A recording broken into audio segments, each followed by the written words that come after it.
Rob again. It's time for another Member Talks. Today, we don't have a guest with us today, but I did want to share some information with you. We wanted to keep this as a weekly video cast, and so we need to put some content out, and we've got quite a bit coming up. So we were going to skip talking with somebody today and to kind of tell you about what we've got coming up. Excuse me, sorry, dry throat.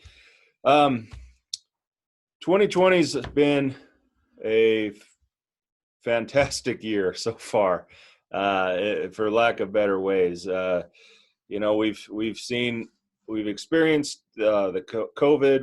We've been through this. We're working through it.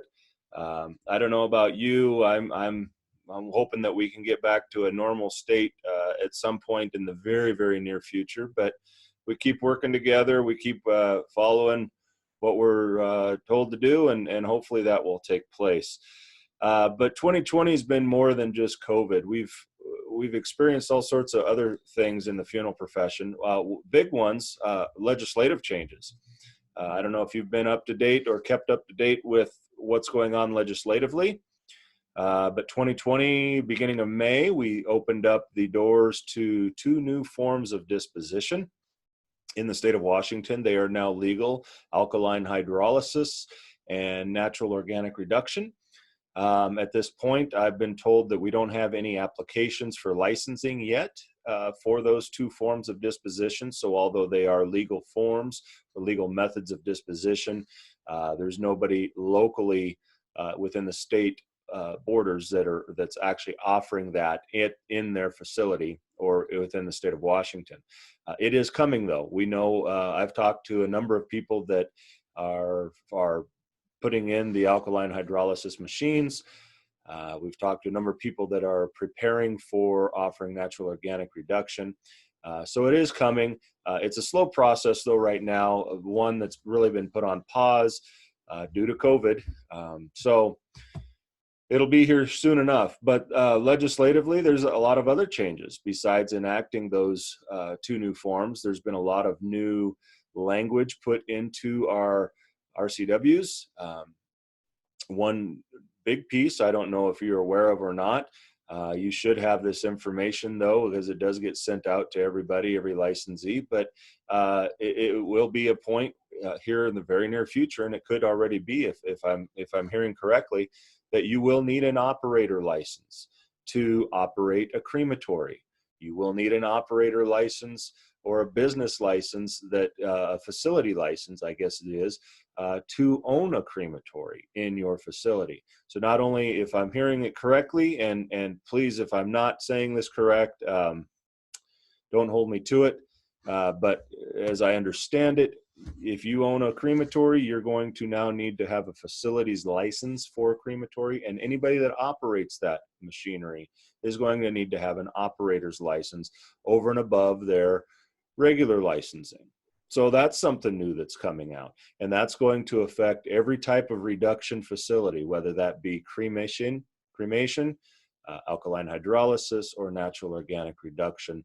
These are all forms of reduction, which is another new term in our language, our RCW language that's coming out. So these are all things that are going to be discussed upcoming here in June at our district meetings.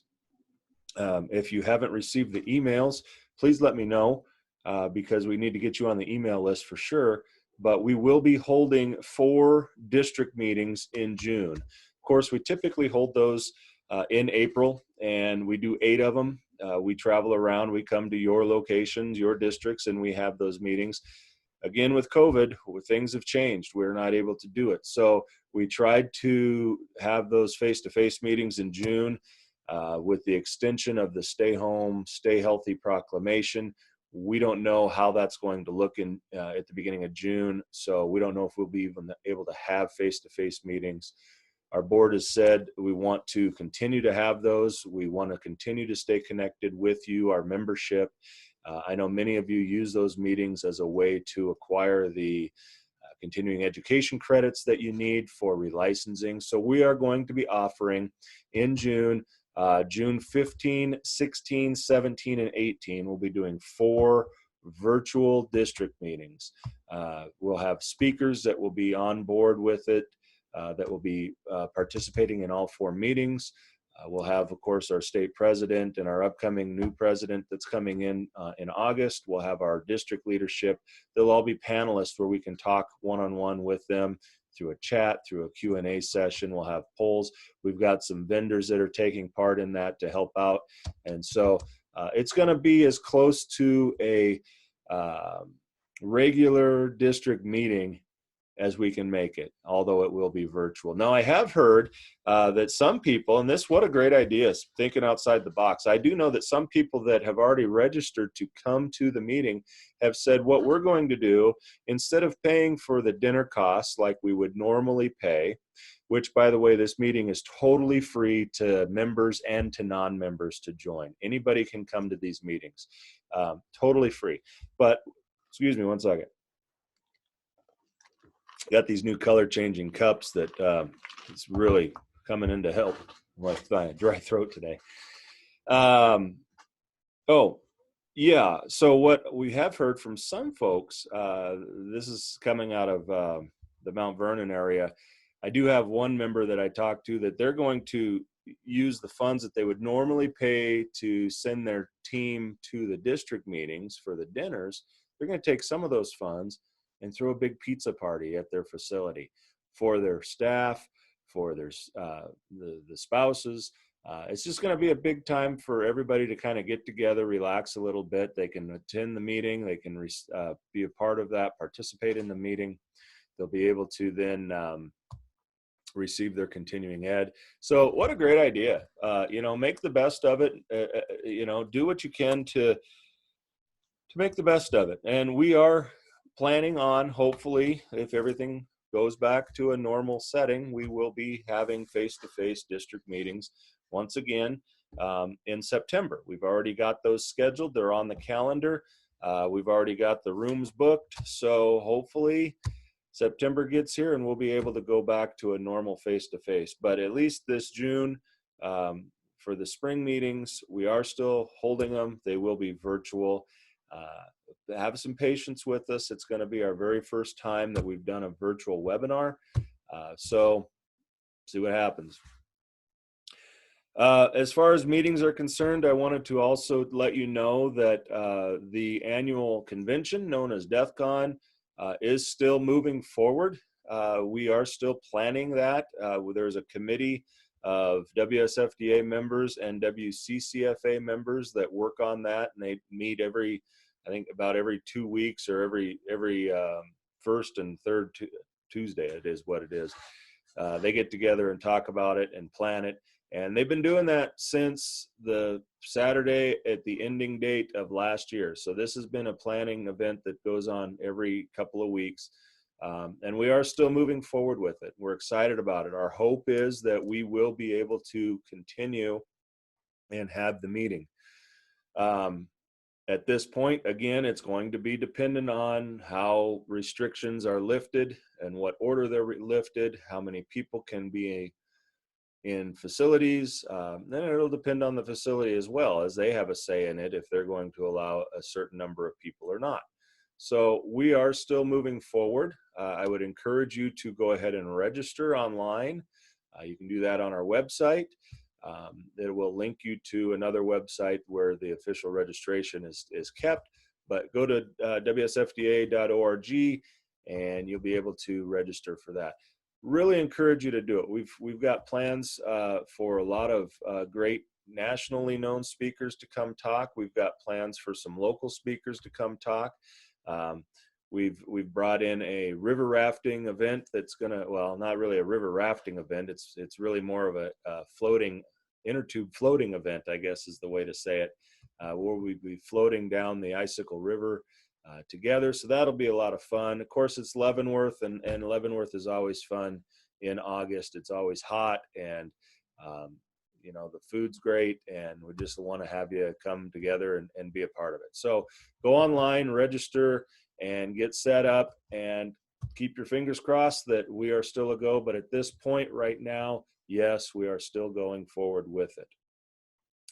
The other thing I wanted to talk with you about is there's been a lot of concern over personal protective equipment, PPEs.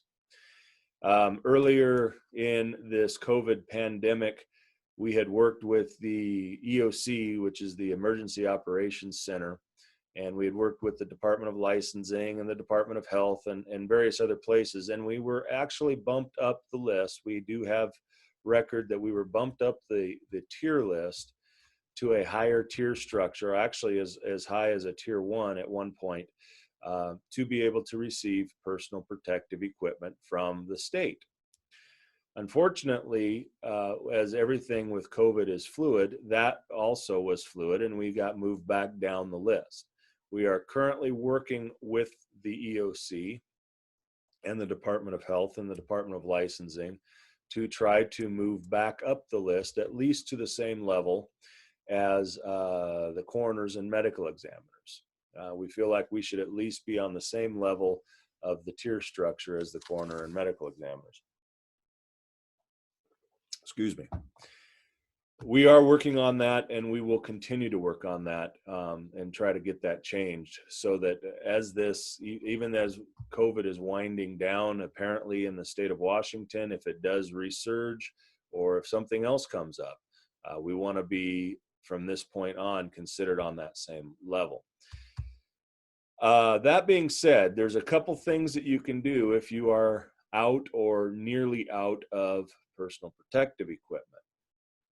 I've been given authorization to let you know that you can first go to your county coroner or county medical examiner. They may have some supplies for you. I don't know, they might. We'll see what happens. If that doesn't work and you can't receive any supplies, you can go to your county emergency management. But you're not to go to the state emergency, because the state emergency operations center is not designed to give to individual businesses as it was originally stated. It's designed to give to county officials. So you have to go through your county coroner, county medical examiner. If that doesn't work, go into and talk with your county emergency operations. Those are going to be your two best bets. I would caution you, there are a lot of places that are putting out emails right now that are saying, we've got supplies, contact us. Some are really good, and I know that I know some people have ordered from them and had great success.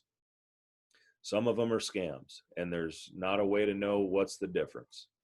So I would really caution you on some of the places that may be contacting and saying, order from us if you haven't ever ordered from them before.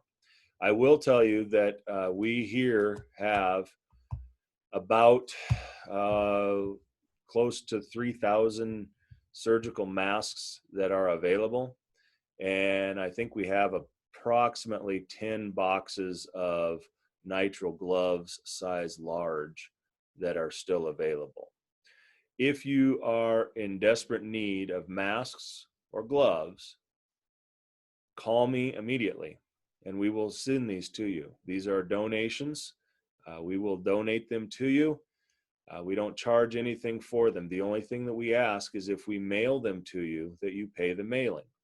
And it's usually coming at about $15 a box. So if you are in need of those, they are first come, first serve. And once they're gone, they're gone.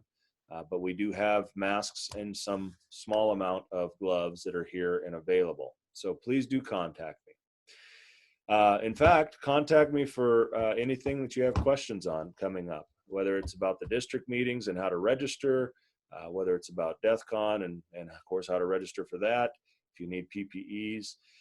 We'd really love to talk with more people too on member talks. We've set this up as a way to talk with our membership. We want to hear what's going on in your world, at your location. Do you have events? Memorial Day is coming up. What are you guys doing for Memorial Day? How is this year's Memorial Day different than the years past? I want to hear about it. So I would encourage you to call me, to email me, text me, however you want to get in touch, but get in a hold of us and we'll get you on here. It's very simple. We just talk with you. We have no agenda. Just want to talk and see who you are and what you're doing and how things are working for you. So get in touch. You can subscribe on YouTube. You can like us on Facebook. We're about 15 likes shy of, I think it's 200 or 300 likes. So we got a little special surprise coming up for whoever puts us over that number, the 200 number. So yeah, if you're not on there yet, go on and like us, and let's see how that plays out. So we will see you here in June. June 15, 16, 17, and 18 are the district meetings. And we are doing those, we're combining districts. So the 15th will be North Central and Central Valley. 16th will be Blue Mountain and Inland Empire. 17th will be Peninsula and Northwest, and the 18th will be Puget Sound and Southwest. So you're free to go to any of them, to register for any of them, but we're trying to keep the districts combined as best we can. So just note that if you fall into one of those districts, what date you'll be on. We're also going to post it on our website and Facebook and everything else. So it's been great talking with you. Looking forward to seeing you then. And please do reach out if you need anything from us. Bye-bye.